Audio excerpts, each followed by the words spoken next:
In this episode, I'm joined by Nick from Keeping Fish Simple. Join us on our journey to a very special local island that is just off the coast of subtropical Brisbane, Queensland, as we explore some beautiful freshwater fish habitat.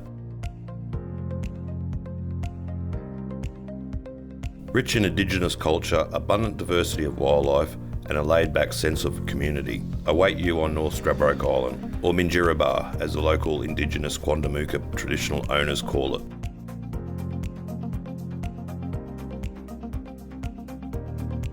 A beautiful island paradise, just a short 45-minute car ferry ride from the mainland of Cleveland, which is about 40 minutes drive from Brisbane CBD. We are pretty lucky to have this, the second biggest sand island in the world, at our doorstep, and we would like to share it with you on this video. Straddy, as most locals of Brisbane refer to it, this place is a nature lover's dream.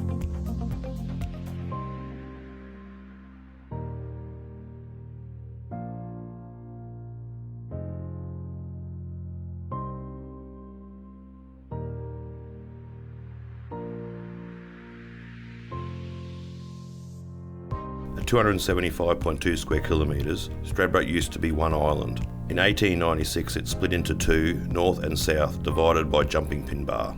It is 38 kilometres long and 11 kilometres wide, with a maximum elevation of 239 metres.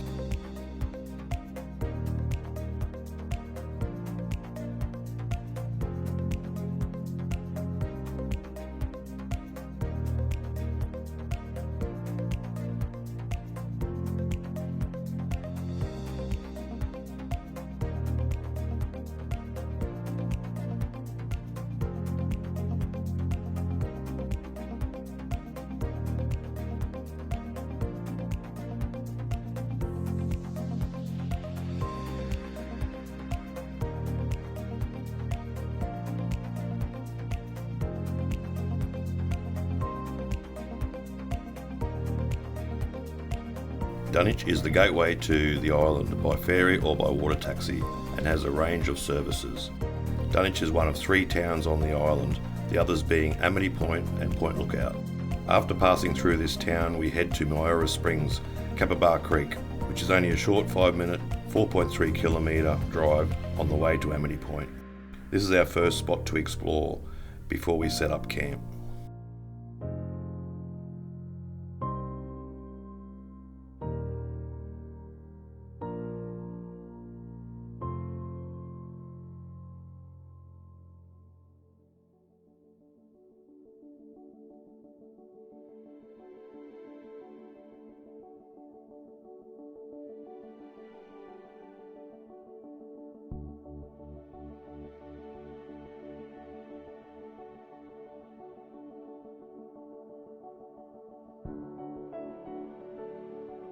First we check out the spring on the right hand side of the road. There were no fish to be seen, but there was some nice Uticularia, probably Uliginosa. We did come back at night and saw a lot of freshwater shrimp, mostly by the looks of it to be Macrobrachium tellurium.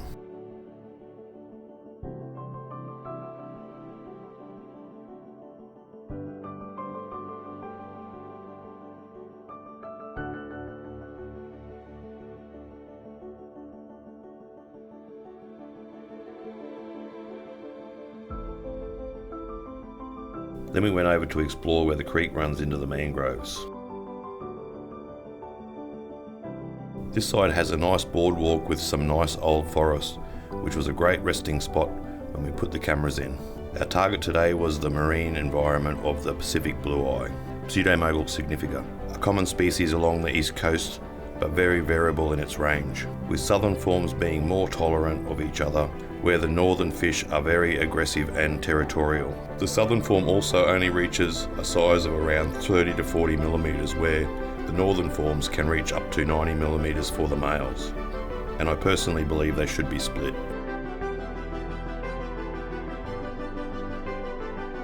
As it stands, Pseudomogel significa is the most widely distributed blue eye in Australia. They have an extensive distribution just north of Eden on the south coast of New South Wales to near Weipa in North Queensland. They can handle temperatures of 15 to 28 degrees Celsius and a pH of 5.5 to 8.3 and live anywhere from full salt to pure fresh water in the mountain streams.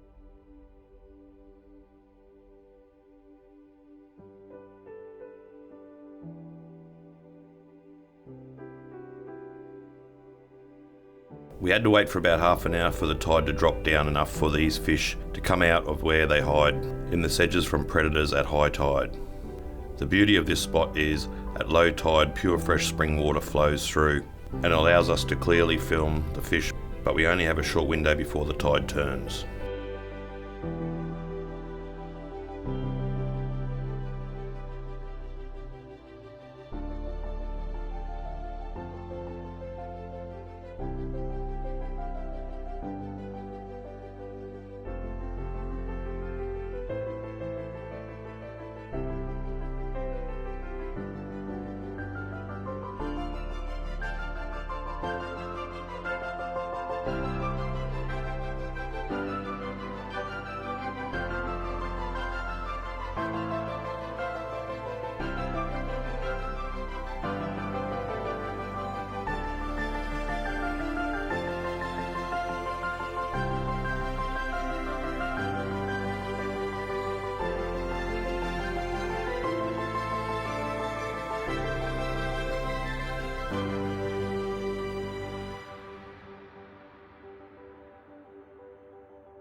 There are some other nice small inhabitants, such as young mangrove jack, another popular aquarium fish among monster fish keepers, and some marine gobies.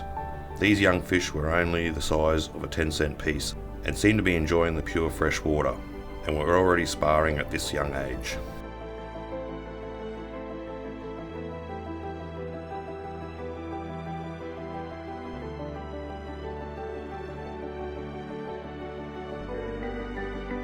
This underwater habitat truly blew our minds, as it was something that we weren't expecting to see so early in our trip. We have both been here before but have never seen it from a fisher's perspective, and it made me think what a beautiful biotope aquarium this habitat would be to recreate. It looked just like an aquarium.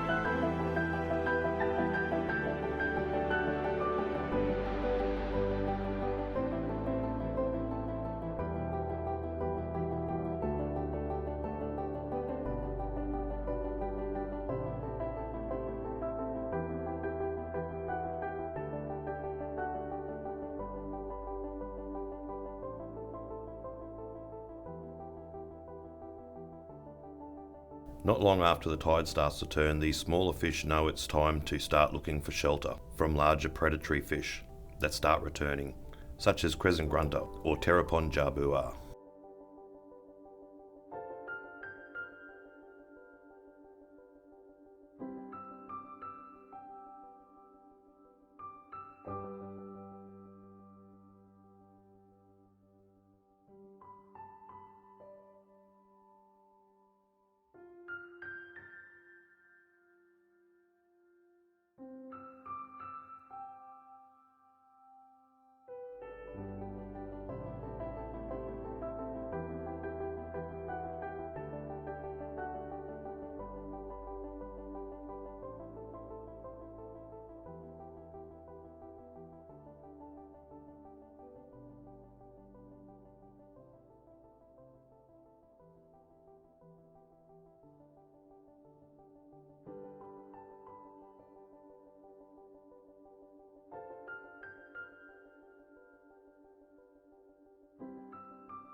Before we knew it, the water had rose and it was time to go and set up camp at Amity Point.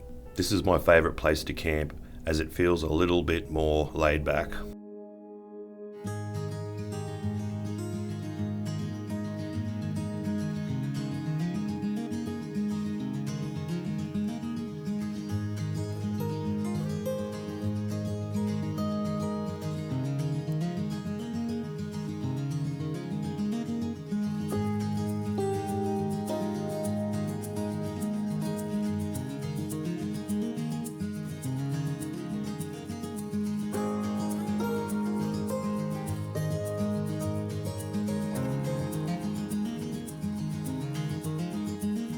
These kangaroos have a good life with their island living.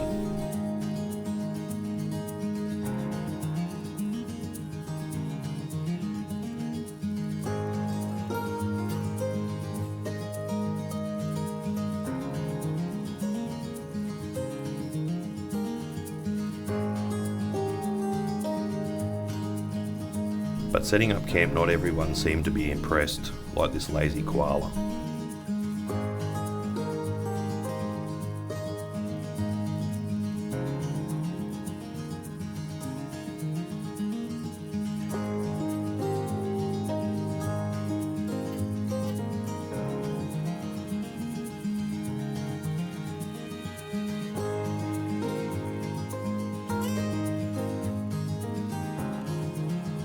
We got set up, had something to eat and watched a good sized storm hit the mainland, and then we went for a quick drive to see what we could spot at night.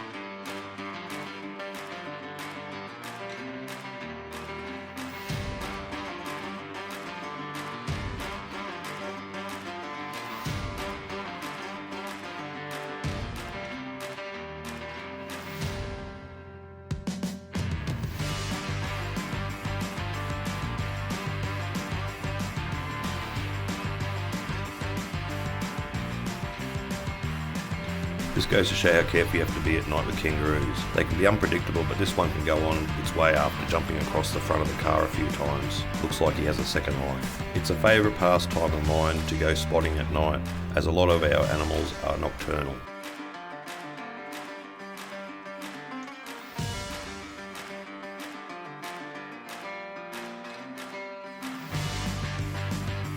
If I see a snake on the road, I always remove them so they don't get ran over. Unfortunately, they love the warmth of the road, and even on the island this road is pretty busy. They will live to fight another day. After a quick photo from Nick.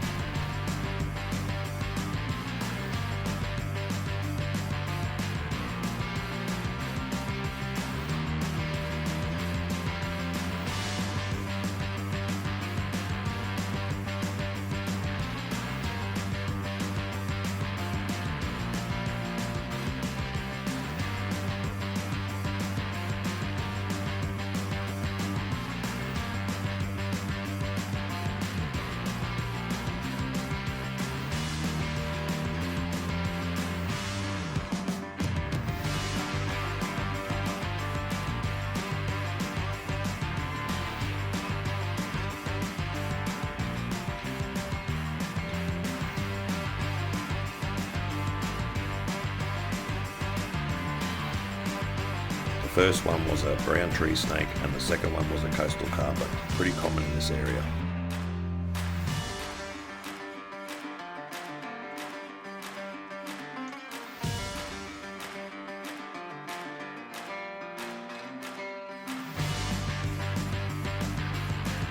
After travelling around the road, we went back and checked out the springs. Unfortunately, we didn't see too much, but we did spot a large centipede and a couple of large spiders. I found out Nick wasn't too fond of spiders after this little episode.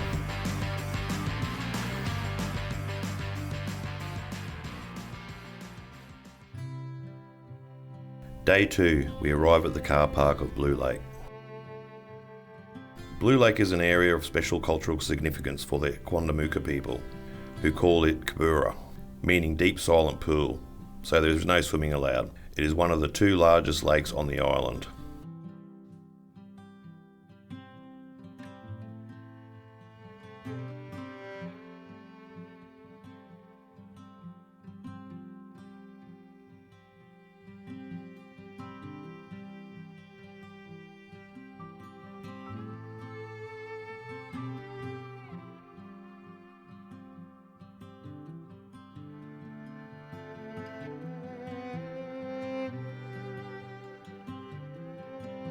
As we walk along the track, I show Nick some of the tasty bush food, the Minjerribah. That is our version of a blueberry, and lines the track to the lake.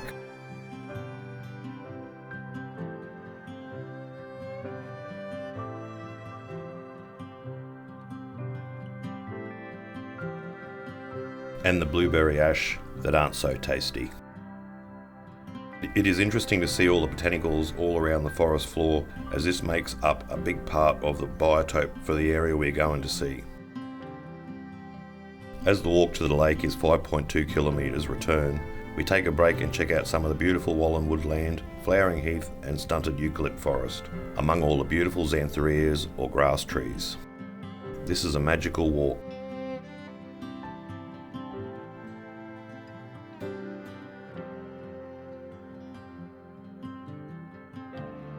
As we get to the lake, we take a minute to take in its beauty and can understand why this place is so sacred to the traditional owners.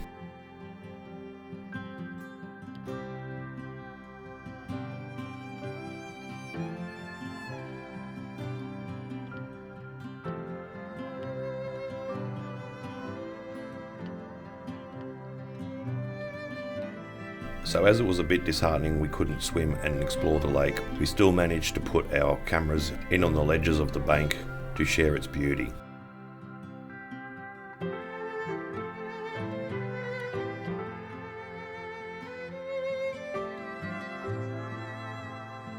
There was some nice Articularia flowering on the bank immersed.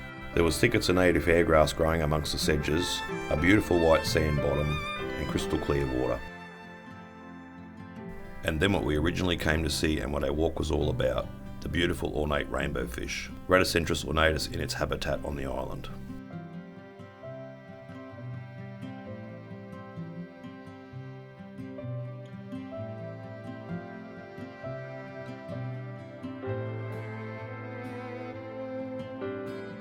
Then a nice sized broad-shelled turtle, Chelidina expansa, gliding through tranquilly.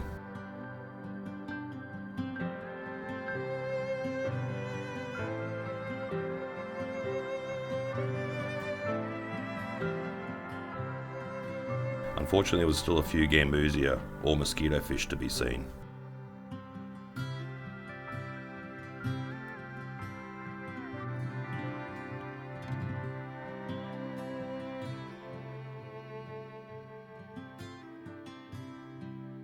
It was great seeing these rainbows swimming amongst the hairgrass.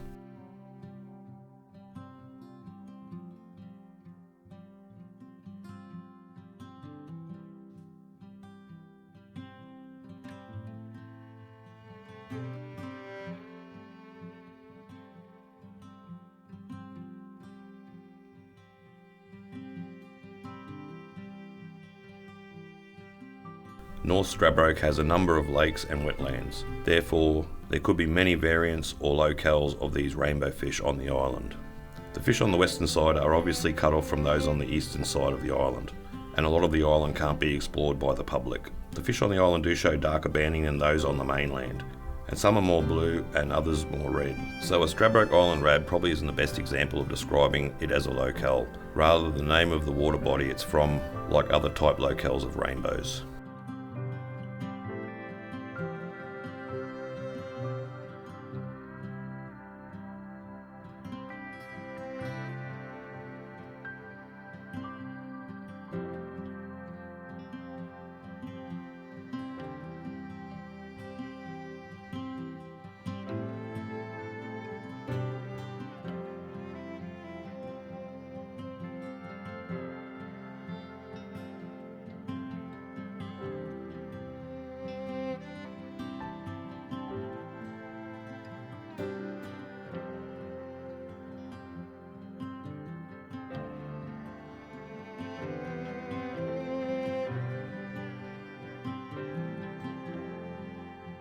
The species of aquatic plant that most stood out was the native hairgrass, Cyperus uniloides, and the large sedge, Leperonia articulata, lined the bank alongside of red-fruited saw sedge, Garnia siberiana, and pouched coral fern, Glycinia dicapora.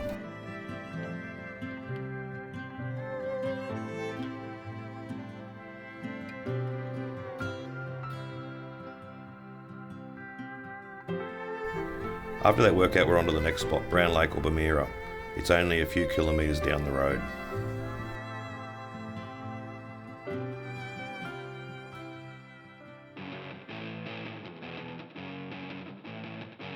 I wasn't too interested in this spot as it's a bit more public and most go there to swim. Where it can be a nice spot to photograph, it is unfortunately overrun by gambusia.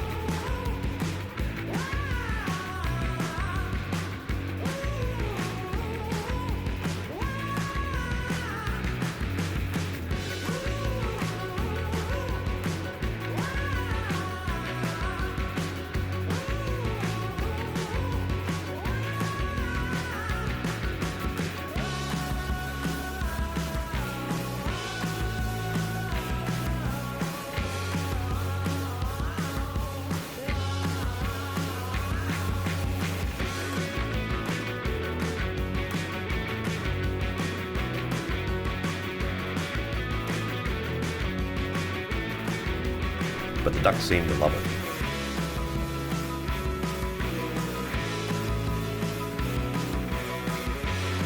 It has the most tannin water and not much in the way of native fish.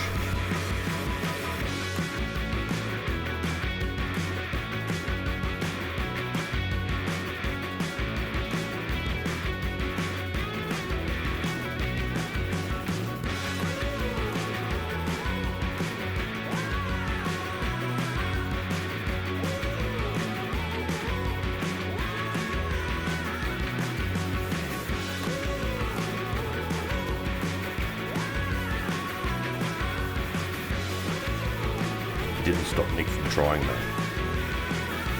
Gambusi were probably originally introduced to stop mosquitoes in the early days and wreak havoc on the native fish, eating all their eggs and fry. We did find one dead firetail gudgeon, but that was about it.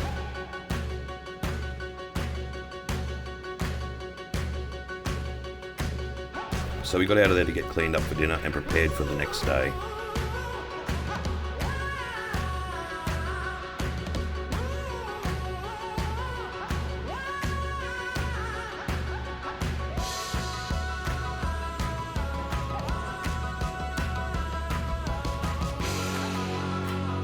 Day 3, 18 Mile Swamp.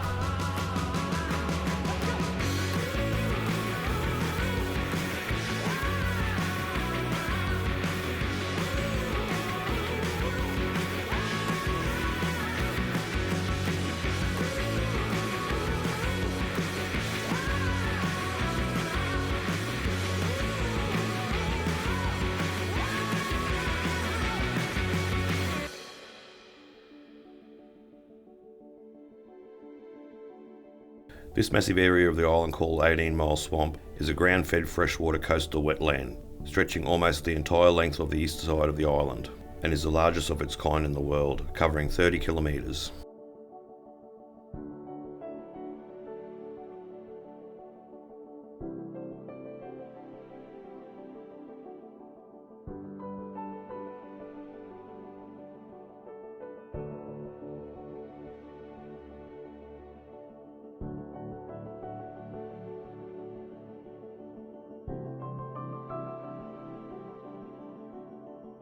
It can be almost impenetrable, but we were lucky enough the road got washed out, so they had to repair it and cleared a bit of it for us so we could film.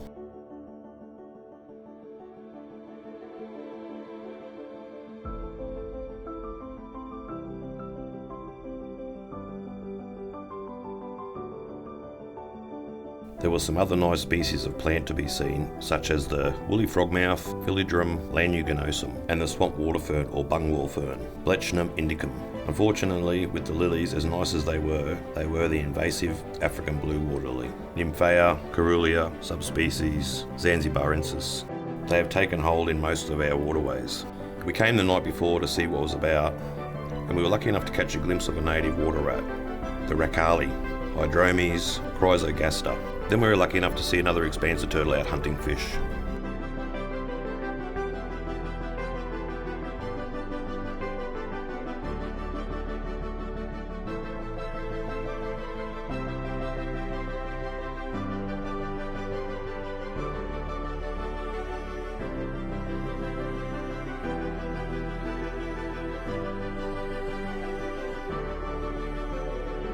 We were surprised at all the rads or rainbows that were out that night, and we couldn't wait to get back in the morning.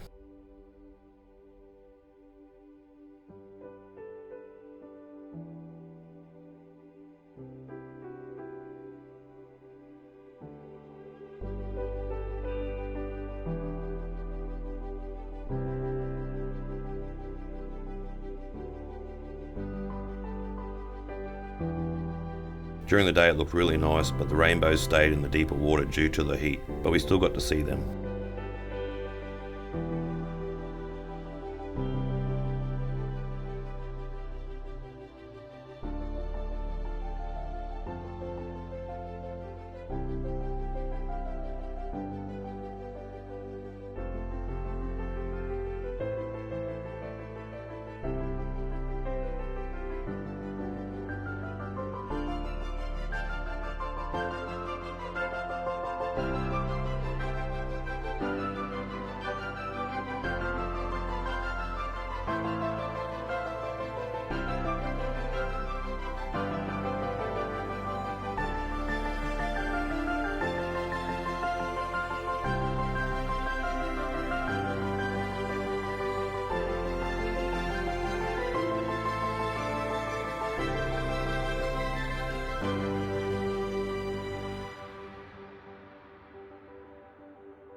I hope you enjoyed watching us on our adventure, and if you did, please like and subscribe for more of these in future. Thanks for watching.